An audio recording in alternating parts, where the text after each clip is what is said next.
আমাদের সমাজে কারো কিছু টাকা আর বাড়ি আর গাড়ি থাকলে তাকে হয়তোবা সাকসেস মনে করা হয়, কিন্তু কেউ যদি শত কষ্ট যন্ত্রণা থাকার পরেও পরিবার এবং সমাজকে বিবেচনা করে ঘুরে দাঁড়ানোর চেষ্টা করে, সেও কিন্তু সাকসেস।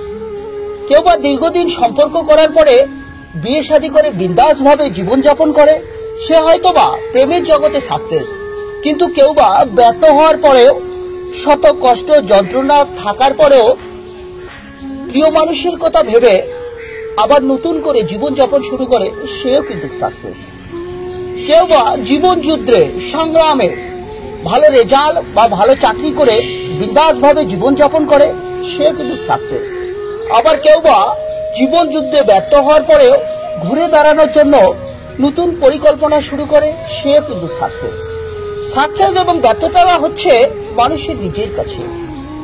তুমি যে অবস্থানে রয়েছো, কারো কাছে এই অবস্থানটা হচ্ছে স্বপ্নের মতো। তাই তুমি যে অবস্থানে থাকো না কেন, সৃষ্টিকর্তার কাছে শুকরিয়া আদায় করো।